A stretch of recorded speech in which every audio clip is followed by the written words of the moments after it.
Alternative Dig Talk. Real issues, real talk.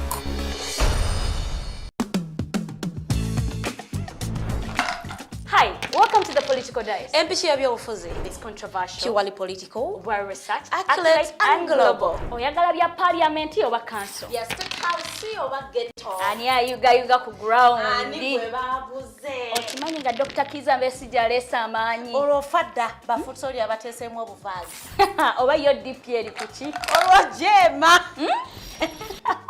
Bano ba MKCG bo baddawa. Abo bafuna CDF baamala tebabanja. Olwo baba anti bange bali kuki? Abo bo akina kulabisa simanyanga posturing tebabiri bali mu structure building. Naye ate ono ye. Ani oyo oba? Ye ali kuki? Oyo tumuleketa gamba mpanyiga mawu. Ebe ndabena birindira no kuda political dice the alternative dig talk nange teditenja ewamune Farida Bikobere buli wa Sunday sawa biri.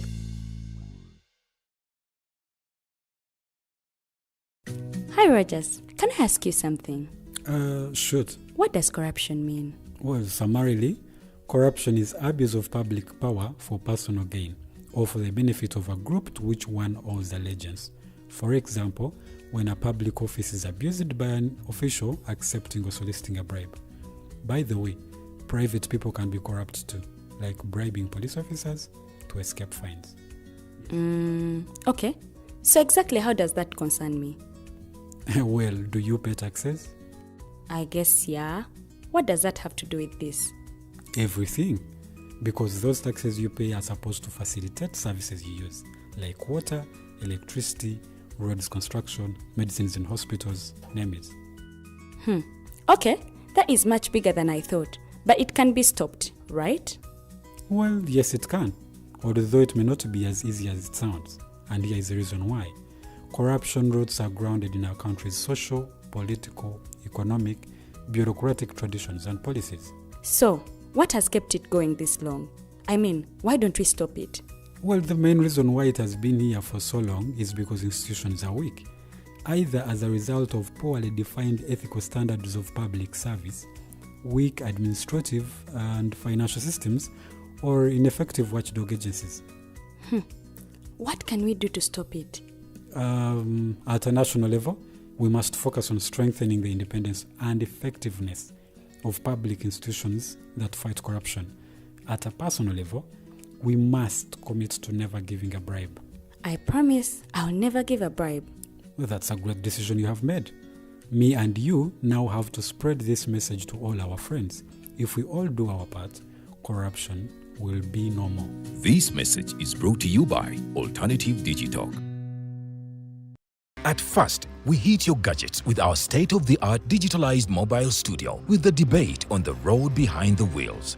Later, we launched our magnificent studios located on Plot 1A, Sewagude Close, Lukulinanganda, Machindye, Kampala, where we bring to you our must-watch shows like The Mighty Drive, Monday to Friday, 8 a.m., Hotline, Mondays, 7 p.m. As for legal matters, Twins at Bar, Tuesdays, 11 a.m., Wednesdays, 6 p.m. is Afro-Caribbean Link, where we connect Africa with the Caribbean. Voltage on Thursdays, 7 p.m., featuring a youthful panel. Interface with Dr. Kiza Besigye every Friday, 12 p.m. with his call to action against injustices. Snap Talk, Saturdays, 6 p.m. with the trio. A must-watch, The Political Dice, Sundays, 8 p.m. with the duo that never stammers, and so much more. Watch us live on all our social media platforms. We are the Alternative Digital. Real issues, real talk.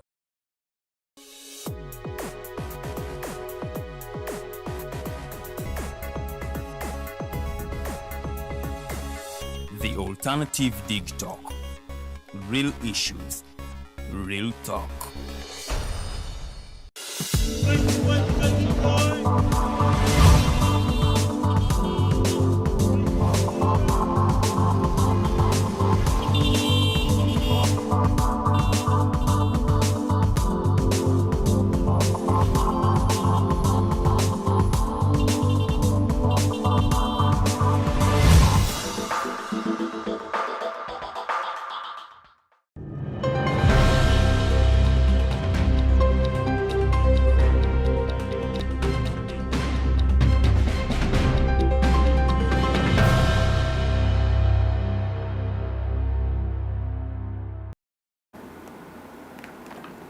Enaku z'omwezi ziri 24 omwezi tuli mu gwa 7 ate omwaka tuli mu 2024 mbaniriza program The Mighty Drive olunaku lwa kusatu tuba tutambula bulungi nnyo wano ku Digital Kebeera Munange Women Crash Wednesday era mu studios ngenda kuba ntuddemu n'Omumbejja Bikobere ate n'omugenyi waffe olunaku lwa leero omukulu Dennis Tom Highway tugenda kuba nga twogera nsonga za byabufuzi oba nsonga za politics so ngenda kuba nga nkukubiriza nnyo gwe munnanga atana twegattako nti oluddewo we are live on Facebook and YouTube osobola tunoonyaako ku The Alternative Uganda oba Digital TV ku Facebook ate ku YouTube n'otusanga ku The Alternative Uganda naye ng'ate era osobola okuba nga ate osobola ogendako ku website yaffe eri ku www.alternativeuganda.org n'osobola okuba nga ate munaaye oyongera okumanya ebifa mu nsi yo okubanga n'ensi yonna okutwaliza ewamu so n'olunaku lw'eggulo yabadde climate emergency day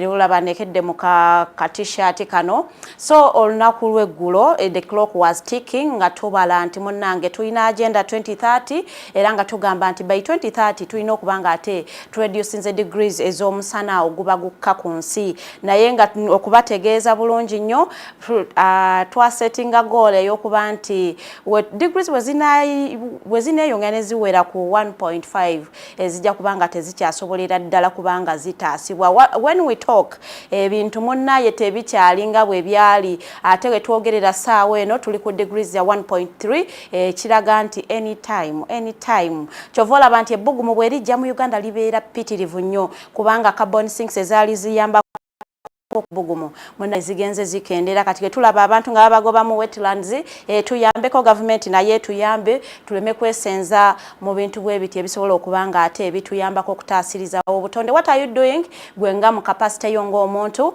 okulaba nga ate otaasiriza obutonde clock is ticking tubuzayo emyaka tubalabo bazi agenda is 2030 okubanga ate to reduce the degrees zino okuddayo ku 1.2 or 1.1 naye nga wetwogerera we are at 1.3 ata climate changes na impact zayo zikyeyongerera ddala ogenda maaso mbakubiriza okuba abasaale ennyo mu kulwanirira oba okuzzaawo obutonde sobola okubanga ate tutaasa eggwanga lyaffe okulirekera abato nga tulina we tulituusizza ngenda kubanga ate empita ayitako mu mawulire agabaddewo olunaku lw'eggulo we naatuukira mu ssaawa nga 2 n'ekitundu awo no co-host wange n'omugenyi bajja kubanga ate baneegattako naye ng'olunaku lw'eggulo erabadde didde ya march to parliament era nga twalabye police n'amagye nga bayiye abasajja baabo bayo ku ngudo enkulu mu Kampala era nga bano babadde beetegekedde aba activists ababadde bagenda okubanga nti batambula okugenda eri parliament bano nga balaga obutali bumativu bwabwe eri abantu ababatuula mu parliament obuli bw'enguzi obusuukiridde mu parliament era nga ne mukulu president w'eggwanga lino yakyogerako bulungi nnyo n'akikaatiriza nga bali mu kusoma budget nagamba nti akizudde era nakikakasa nti obuli bw'enguzi weebuli era nga it is a syndicate game wakati wa parliament ne ministry ya finance era nga march to parliament ebadde nga organizing bw'abantu abatamanyikibwa era nga babadde nga bakunga abantu ndowooza okumala ebbanga lya weeks 3 ku mwezi mulamba nga bakunga abantu obuteetiririra basobola okuba nga ate babeegattako batambule nga bamakinga okugenda ku parliament bano nga balaga obutali bumativu bwabwe nti ate corruption oba obuli bw'enguzi obususse mu ggwanga lino naye poliisi yakedde okuyiwa abasajja baayo ku makubo ag'omu Kampala era nga bano babadde beetegekedde bulungi nnyo abantu bano abadde munnaye nabo abataatidde nabo ne basalawo okulaba nti ate bagenda tuusiriza kye baalaga nti bagenda kumakinga okugenda eri parliament abasookedde ababadde bamakinga okuva wali eri Kwaluwa Park era nga bano ekibinja kino kyabadde kikuliddwamu omukulu Habibu Buwembo n'omukyala yamanyikiddwako nga Sylvia bano babadde batambula nga nabo bamakinga nga bagenda ku parliament police teyabaganiza era nabo bano bakwatiddwa ne bakuumirwa awo ku police ya Arua Park we babajje ne babatwala ku CPS ate baabo yoga paka Buganda Road Court abalala batambudde nga bava wali eri ku Nassa Road era nga nabano babadde bakuliddwamu omukulu Musiri David era nga bano balaga nti nabo batambula nga boolekera eri parliament era police teyabaganyiza kubanga batuka ku parliament bano nabo ne bakwatibwa ate ne batwalibwa ku CPS wali abalala abatambudde nga bava ku Kampala Road era nga bano nabo babadde bawaga nti Anita must go era nga bakuliddwamu omukulu yamanyikiddwako erinnya limu nga Ashraf era nabano ate tebabaganyiza tuuka ku parliament era nga nabo bakwatiddwa ne batwalibwa ku poliisi. Abaana bano bonna ababadde beekalakaasa mu bitundu ebyenjawulo mu Kampala bakwatiddwa nga abasinga batwaliddwa ku CPS ate abalala babadde wali eri Nakawa. Abantu bano bonna olunaku we lwagendedde okuggwera nga bawerera ddala 55 era nga abantu be bakutte abaweredde ddala 50 basimbiddwa ku Buganda Road Court era bano ne bagabanyizibwamu mu courts ez'enjawulo olw'ensonga nti babadde bangi nnyo era bano basomeddwa emisango egy'okubeera nti babadde beeyisa mu ngeri etasaana public nuisance ate n'okubeeraawo idle and disorderly era nga bano basindikiddwa e Luzira okumala bagenda kukomawo mu kooti abamu ennaku z'omwezi nga 5 abamu ennaku z'omwezi nga 6 omwezi ogw'omunaana ate ababadde Nakawa mu kooti bo bano basabye bail era omulamuzi n'akkiriza okuwulirwa okusaba kwabwe okwa bail naye ate kwatuse kuwaayo ebipapula by'abasureties nga tebabiina bulungi nnyo ne kooti neewummulamu ne babawamu eddakiika 10 basobole okuba nga ate batereeza empapula zaabwe z'abasureties bakomewo ate bawulire okusaba kwabwe okwa bail munnaye bagenze okukomawo ate nga state Anthony munnaye yabuzeewo dda ate n'okwomulamuzi kwe yeesigamye okuba mabaire era nabo n'abasindika e Luzira bajja komawo ennaku z'omwezi nga 5 oba 6 omwezi ogw'omunaana wetusuubira abantu abo okulaba nga ate tubalabako mu kooti nga ate tulowooze nti ate banaaweebwa bailo olw'ensonga nti omusango gwabwe ogubavunaanwa si mulungi nnyo naye ng'ate ababaka abamu nabo bavuddeyo ne boogerako ku nsonga eno okugeza nga omukulu Honorable Muhammad Sereko yavudde n'agamba nti abavubuka okubanga mu maakinga ogenda ku parliament sekiri munsa niye n'abasaba mu maakinge nga mugenda mu maka agabo ababaka bammwe be mwalonda nga mubabuuza ebintu ng'ebyo era agamba mmwe abavubuka bali unemployed parliament si yeyina okubawa emirimu mugende mubuuze ababaka bammwe biki bye babakoledde ebibasobozesezza okulaba nti ate wabeerawo enteekateeka ebaweesa emirimu nonno ngenda kubanga ntambula mbiro parliament ebadde eri mu luwummulamu yakomyewo olunaku lw'eggulo okutuula ate nga munnayo olunaku lwe bakomeddewo lwe lunaku lwennyini abaana lwe balaga nti bagenda ku maakinga kugenda eri parliament era bano batudde bulungi nnyo naye ng'ate abantu anti omukyala sika wa parliament Anita Amongo yagenda okubanga ate olutuula luno yaluli mu mitambo naye unfortunately ate twalabye deputy speaker tayeebwa ng'ate yakubiriza olutuula luno olwabaddewo olunaku lw'eggulo era ono ku order paper teyabaddeko na nsonga yonna egenda kwogera ku buli bwanguzi oba march to parliament eno kino kyaleetedde ababaka okujja mu mbeera nga basaba omukulu deputy speaker okuteeka ensonga eno ku order paper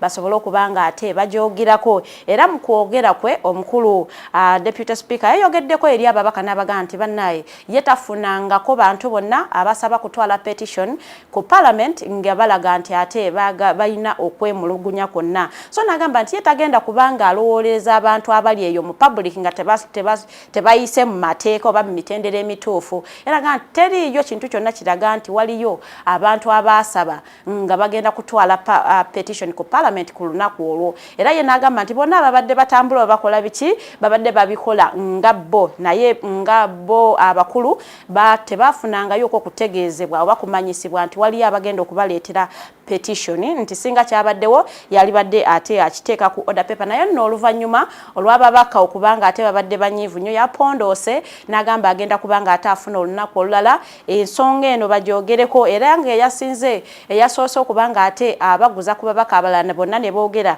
ono yabadde leader of opposition ng'agamba nti ate abalala bali abajja beekalakaasa nga bakutte ebipande ku lw'omukulu Honorable Theodore Sekikubo ate nga bo babakkiriza ne bayitawo ate lwaki bano tebabakkiriza kubanga ate bayitawo ono nno n'agamba nti abantu bonna balina okubanga ate bawulirizibwa kubanga yensonga lwaki bo babaka era nga yensonga ebatuuza awo mu parliament era nga okunono n'omubaka omulala eyamanyikiddwako nga MP Adria Alion naye nno yabadde munyiivu nnyo ng'agamba nti ensonga ezimu omubaka oba speaker bw'alabanga nti ensonga ezimu ziringa emergency baziwe priority baleme kubanga ate balinda ababaka bagambe bano simanya 7 ezikyabalemye okufuna ate ng'ensonga gye bagezaako okuleeta nsonga ya muggundu oba nsonga erimu omuzinzi. Ono yagambye nti bave ku bya signature ensonga eno bagiwulirize bulungi nnyo ey'okuseesaniga ba commissioners abeewa omusimbi ogwerera ddala 1.7 billion. Era nga bano babadde basaba nti tebalinda mukulu Theodore Sekikubo ne banne kubanga banoonya signatures kubanga kati babuzaayo signatures 5 ekintu nno kibatwalidde ddala ebbanga okubanga banoonya signatures zino. Bano bagamba nti ensonga eyo ba speakers oba mukulu speaker yabadde atudde mu parliament eggulo mu mitambo ng'agamba yali badde alaba nti ensonga eyo ya nkizo nnyo n'atalinda babaka bano kubanga ate banoonya emikono gino n'abagamba bagambya ensonga bagireete nagiteeka ku order paper ate parliament nebeera nga ate egiwuliriza obanga ng'egiwuliriza basobole okulaba nga ate bagifunira amagezi. Ono yabadde mukambwe n'agamba nti buli MP balina okuba nga ate avaayo ne yeekiriininga era naye ne yeebuuza lwaki speaker Anita Anet ali mu kubanga abeebalama kubanga gwe badde basuubira okulaba nga atuula parliament eyo mu mitambo. N'agamba ne bwabeera nga ate ye nga yalinaka ensonga bagyogereko bagireete sobola okulaba nga ate sente z'omuyi w'omusolo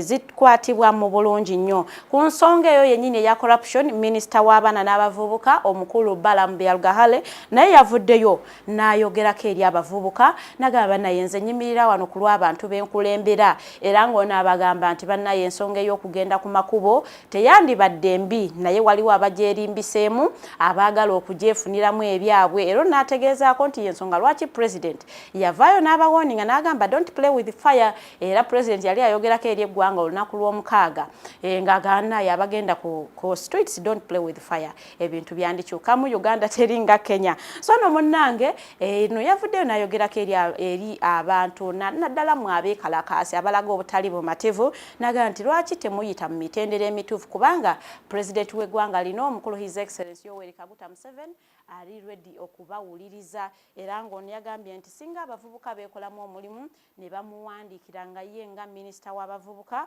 agenda kubanga ate abatwata bulungi nnyo agende ewa president abasabire appointment abasinga newali ekololo awulirize ensonga zaabwe okusinga ate bwe banadda mu makubo ng'ate beekalakaasa nga boonoona ebintu by'abantu ate ne ssente za gavumenti kugezanga essente ezayiisa olunaku lw'eggulo nga bayiwa abapoliisi n'amagye ku makubo mu kibuga Kampala. So nno ono yakubiriza abavubuka n'agamba banaye muwandiike muteekeko demands zammwe ze mwetaaga nze nja kubanga ate nzitembeeta bulungi nnyo nga ngenda ewa president era mbasabire ne okubanga ate mwogerezeganya naye olunaku olwo lujja kuba alubawa okubanga president yali ready okuwuliriza ensonga zammwe. Ono nno yategeezezaako nti era president munnange agezaako yatandika dde okubanga ate alwanyisa omuze guno gwe mulaba nti gususse era n'atuwa example nti okugeza nga ba MPs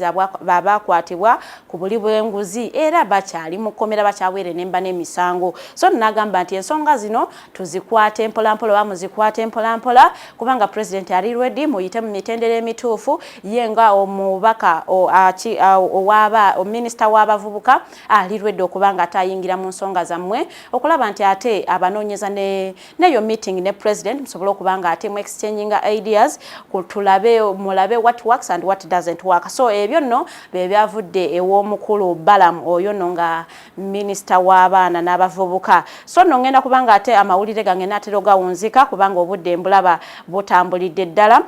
Wali saidiza wali emutukula ekyalo kye bayise Kabaawo oba ekiyitibwa Kabaawo we wali omukyala ate yakakanye ku bbaawe n'amusalako ebitundu bye ebyekyama. Kino nno nga kyavudde bafunyeemu obutabanguko era nga kusinziira ku nnayiba we eyabaddewo ono yategeezezaako nti omugenzi kati saawa eno Reagan gwe yamanyikiddwako erinnya lya Reagan yabadde talina buzibu bwonna era ng'ono nategeezaako nti naye Reagan adde n'omukyala we ng'omukyala ono yagenda mu kukuba kyeyo era nga kibadde kimanyikiddwako nti omukyala ono anaatera okudda ndooye n'ateebereza nti ndowooza kwe kwavudde obutabanguko. Omukyala n'agamba nti kati ffenna katukufiirwe n'asalawo okumuggyako ate munnange ebitundu bye ebyekyama omukyalo ono yamanyikiddwako nga Harriet amanyirwe ono ng'aweza emyaka 23 gyokka era ng'ono babadde bamaze mu relationship n'omukulu Reagan emyezi 7 gyokka ye munnange yakakkanye ku muganzi we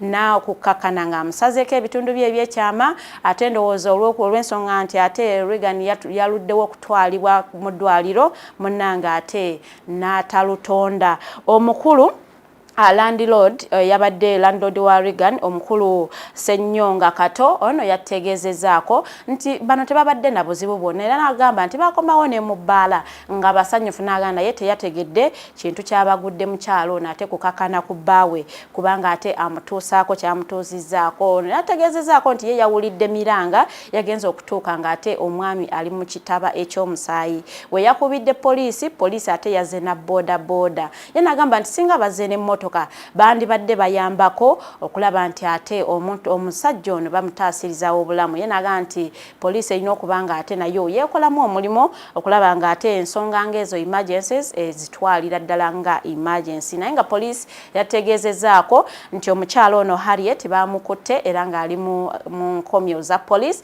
era ng'ono agenda kubanga ate awere nemba n'omusango gwa madda oba omusango ogw'obutemu ono bamukutte ng'ali mu kusariikiriza ku boda ye mutukula nga ayagala kufuluma ate ayingire Tanzania naye nga fortunately bamukutte tujja kubanga ate tugoberera ate tulabe munnange omukyalo ono yasaliddwa myaka emeka omusango gwo atuwe kuwoza kwe ye lwaki ate yakakkanye ku bbaawe n'abeera nga ate amuggyako ebitundu bye ebyekyama kinajjukirwa nti ne Kamuli munnange aliwo omukyale yamanyikirwako nga Susan Namuganza era naye yakakkana ku bbaawe namuggyako ebitundu byekyama ate n'amubbako ne ssente naye nga ate naye fortunately poliisi yamukwata era naye kati ali mu nkomyo z'amateeka so no ngamaliriza omusumba Emubende naye yakakkanye ku mwana we w'emyaka 4 naye ate n'amutta oba n'amusalako omutwe ono mukwewozaako naye yategezezza nti ye tamanyi kyamubaddeko naye nga wabula omukyala abadde atiisatiisa okumulekawo atwale ebintu byonna so ye n'agamba nti ndowooza olw'obusungu obwamulinnye ku bwongo